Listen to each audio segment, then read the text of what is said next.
Shalom, shalom. First, I'm going to start this lesson with calling on our power.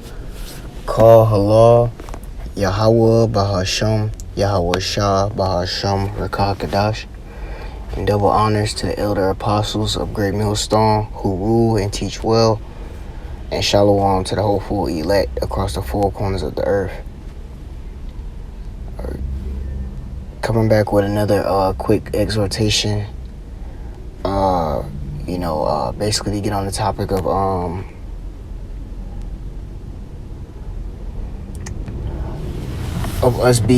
us going through the Red Sea. The Passover's coming up.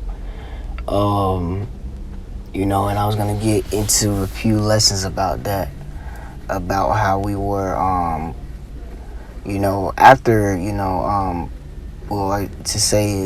the Passover, and after the Lord had destroyed Egypt, or slayed Egypt, and Pharaoh did let us go.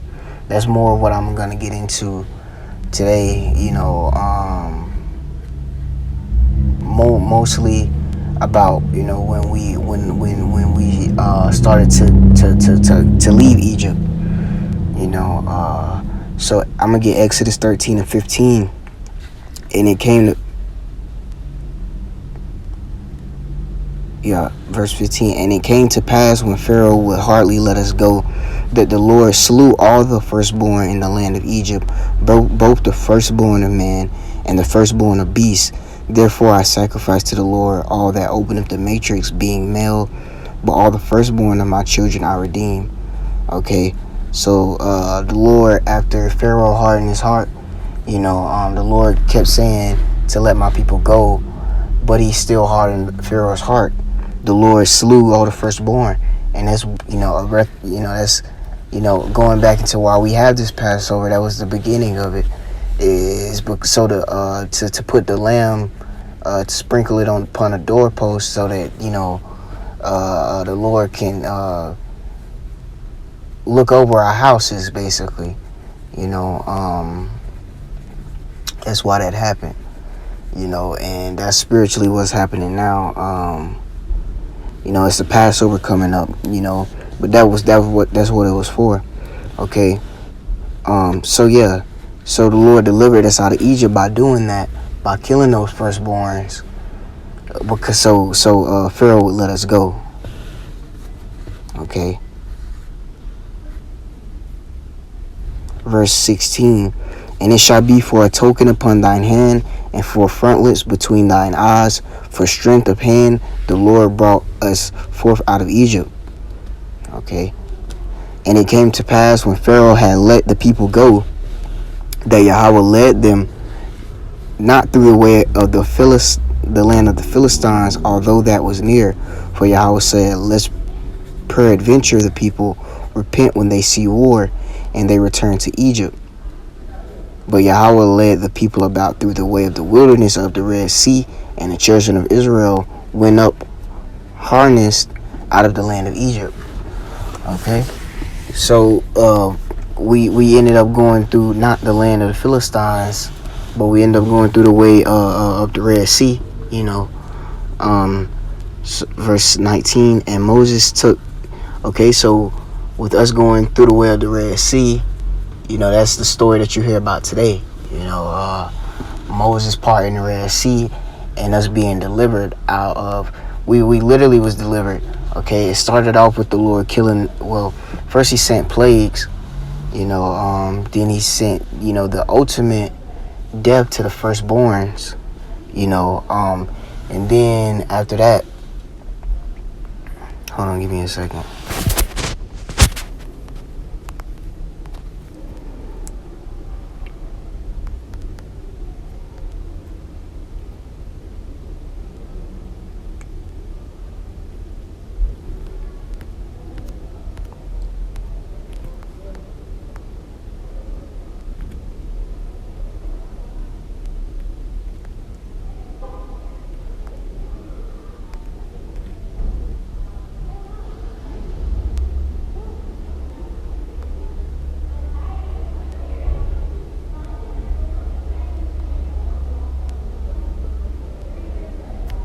Yeah, I'm gonna get Exodus 11, verse 1. And the Lord said unto Moses, Yet will I bring one plague more upon Pharaoh and upon Egypt. Afterwards he will let you go hence. When he shall let you go, he shall surely thrust you out hence altogether. Verse 3. And the Lord gave the people favor in the sight of the Egyptians. Moreover, the man Moses was very great in the land of Egypt, in the sight of Pharaoh's servants, and in the sight of the people. And Moses said, Thus saith the Lord, about midnight I will go out into the midst of Egypt, and all the firstborn in the land of Egypt shall die, from the firstborn of Pharaoh that sitteth upon his throne, even unto the firstborn of the maidservant that is behind the mill, and all the firstborn of beasts. And there shall be a great cry throughout all the land of Egypt, such as there was none like it, nor shall be like it anymore. Okay, so let me go. Okay, so as you've seen, the Lord said he was going to send one last plague to Egypt, and Pharaoh was going to finally let us go. Okay, so Salakia about that. Actually, the plague, one of the worst plagues that the Lord did, him killing the firstborn was still a plague. So that's what happened. That's how the Lord delivered us out. The main plague, as it said in Exodus 11, was killing the firstborn of Egypt. Okay. Again, I'm going to read it. Exodus 11:1. And the Lord said unto Moses, Yet will I bring one plague more upon Pharaoh and upon Egypt. Afterwards he will let you go hence. When he shall let you go, he shall surely thrust you out hence altogether. Verse 5. And all the firstborn in the land of Egypt shall die, from the firstborn. This was that plague that it was talking about. And all the firstborn in the land of Egypt shall die, from the firstborn of Pharaoh that sitteth upon his throne, even unto the firstborn of the maidservant that is behind the mill, and all the firstborn of the beast. So all his firstborn that sit on the throne, and of the servants, in all his beasts. Okay, so the Lord was going to send that huge plague. Okay, and that's when Pharaoh let us go. Okay, so this is what it's talking about. So that's what happened. The Lord humbled him, and with that 10th plague. Okay.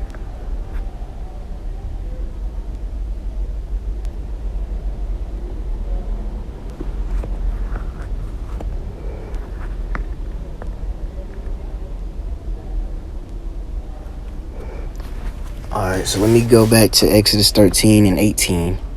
But Yahweh led the people about. Okay, so now that we got that situated, so the 10 plagues that the Lord sent, okay, then he led us out of Egypt. Okay, Pharaoh he let us go. So now that's we go get to verse 18. But Yahweh led the people about through the way of the wilderness of the Red Sea, and the children of Israel went up harnessed out of the land of Egypt. Okay, so we were led out of Egypt. Okay. We were led out of Egypt, and now we were on the way by the Red Sea. So let me go to verse 20. And they took their journey from Succoth and encamped in Etham in the edge of the wilderness, and the Lord went before them by day in a pillar of a cloud to lead them the way, and by night in a pillar of fire to give them light to go by day and night. So a chariot to follow them. There was a chariot that's talking about to follow them, out of their way, being led out of Egypt. Okay. He took not away, verse 22, he took not away the pillar of the cloud by day, nor the pillar of fire by night from before the people. Okay, so Exodus 14:1. Okay, verse 1. And the Lord spake unto Moses, saying, Speak unto the children of Israel, that they turn and encamp before Pahareth, between Migdol and the sea, over against Baal-zephon, before it shall ye encamp by the sea. Verse 3, For Pharaoh will say of the children of Israel, they are entangled in the land, the wilderness have shut them in. Okay, so Pharaoh, let me go to verse 4. And I will harden Pharaoh's heart that he shall follow after them, and I will be honored upon Pharaoh and upon all his hosts, that the Egyptians may know that I am the Lord. And they did so. Okay. So we was making our way through the sea. Okay. But the Lord knew that Pharaoh was gonna search or try to look for us.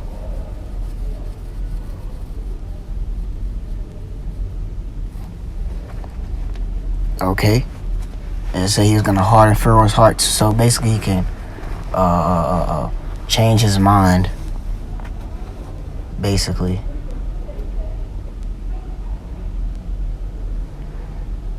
Okay. Verse 5. And it was told the king of Egypt that the people fled, and the heart of Pharaoh and of his servants was turned against the people, and they said, Why have we done this, that we have let Israel go from serving us? Okay, so that's the Lord, put the spirit on him to go after our people when we tried to escape Egypt, okay.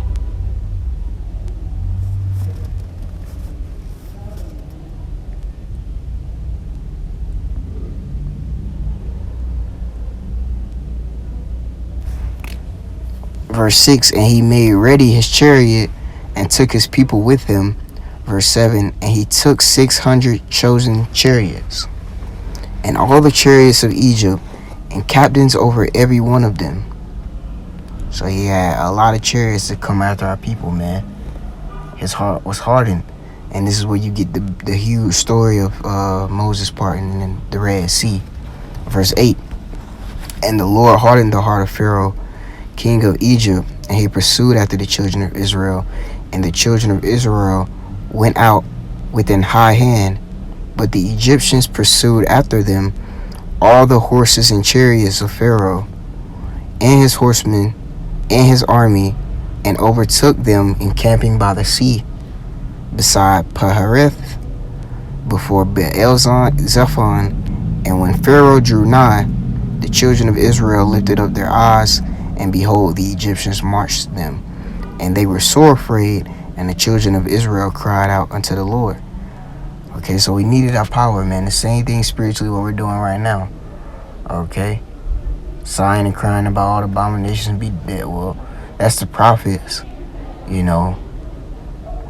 But the scriptures do say the souls of the just cry unto me continually. So we're continually seeking, the Lord's deliverance right now. Okay, the same thing that they was doing in these times. Okay.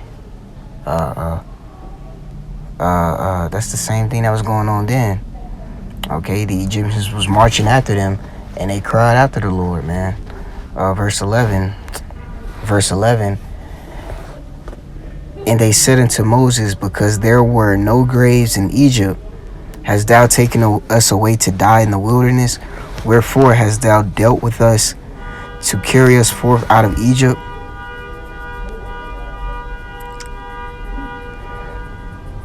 Verse 12, is not this the word that we did tell thee in Egypt, saying, Let us alone, that we may serve the Egyptians? For it had been better for us to serve the Egyptians than that we should die in the wilderness. Okay, verse 13, and Moses said unto the people, Fear ye not, stand still and see the salvation of the Lord, which he will show to you today. For the Egyptians whom ye have seen today, ye shall see them again no more forever. The Lord shall fight for you, and ye shall hold your peace. Okay, So they started, saying, well, we shouldn't have, why the Egyptians came after them, and then, the Israelites started murmuring, and not, they started to lack faith. Okay. So I'm gonna go down to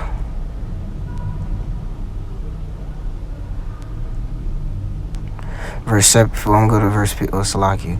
And the Lord said unto Moses, wherefore criest thou unto me, speaking to the children of Israel, that they go forward? But lift up thou up thy rod, and stretch out thine hand over the sea, and divide it, and the children of Israel shall go on dry land through the midst of the sea. Okay.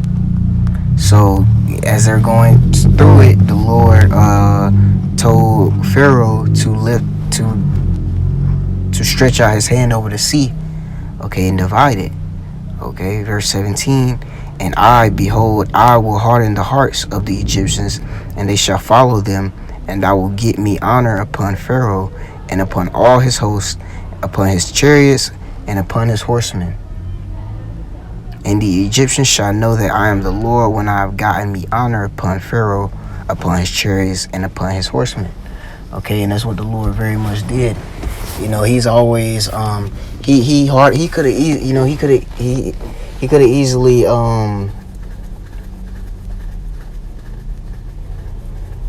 he said that he was gonna harden Pharaoh's heart. He could have easily just allowed it to be that salvation then, but the Lord is gonna make himself be praised, okay, because he's a God to be praised, worthy to be praised.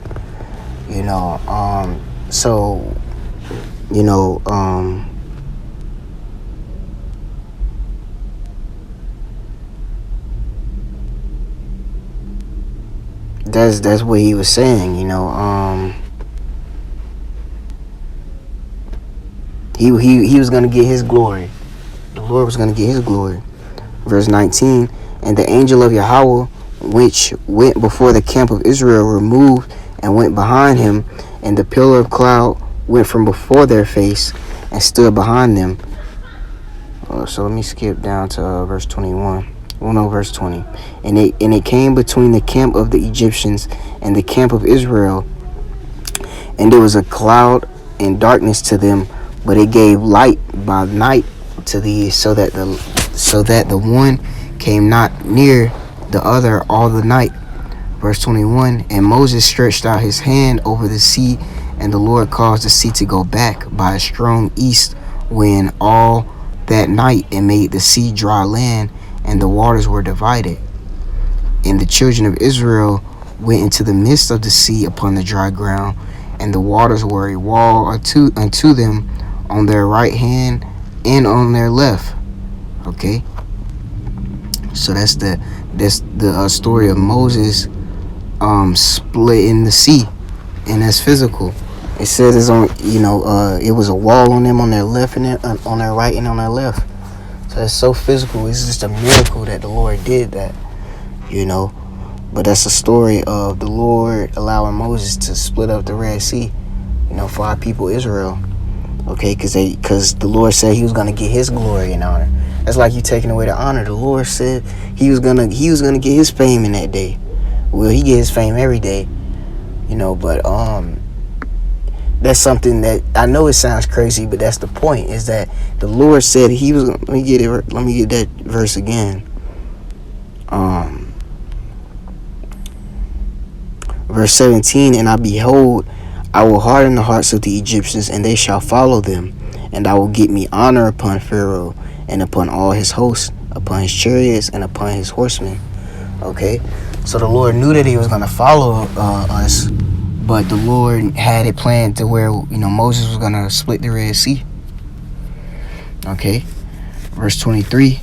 And the Egyptians pursued and went in after them to the midst of the sea, even all Pharaoh's, his chariots, and his horsemen. And it came to pass that in the morning watch the Lord looked into the host of the Egyptians through the pillar of the fire and of the cloud, and troubled the host of the Egyptians, and took off their chariot wheels, that they drave them heavily, so that the Egyptians said, "Let us flee from the face of Israel, for the Lord fought for them against the Egyptians." Verse 26 is the point. And the Lord said unto Moses, "Stretch out thine hand over the sea, that the waters may come again upon the Egyptians, upon their chariots, and upon their horsemen." Okay, so this is when, he closed the sea. Okay,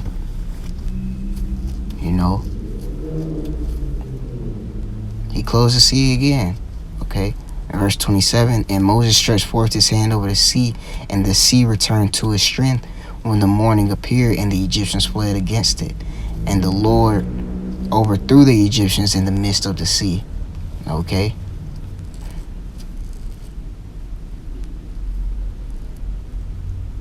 So they were, drowning. You know what I'm saying? Some of them. Verse 28, and the waters returned and covered the chariots and the horsemen and all the host of Pharaoh. They came into the sea after them. There remained not so much as one of them. Not so. The Lord sent a miracle on them, and they died, man, trying to chase us. And that's the story of the Red Sea. The Lord closed that sea. He opened the sea and he closed the sea on them.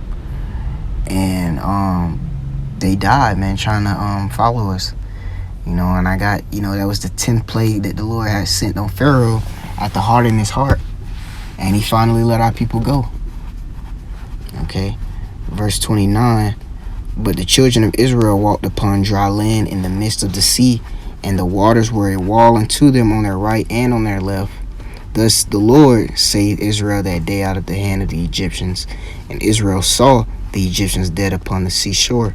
And Israel saw that great work which the Lord did upon the Egyptians. And the people feared the Lord and believed the Lord and his servant Moses. Okay.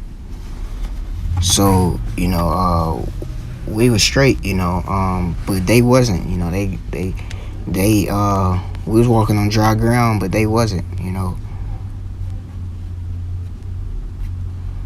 Okay.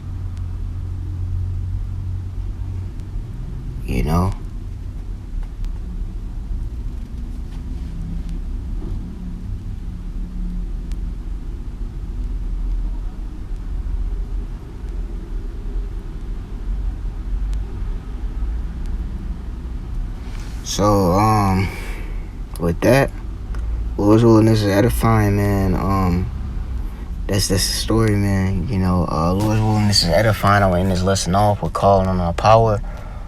Call Halal Yahweh Bahasham Yahweh Shah Bahasham Rakakadash. Shalom.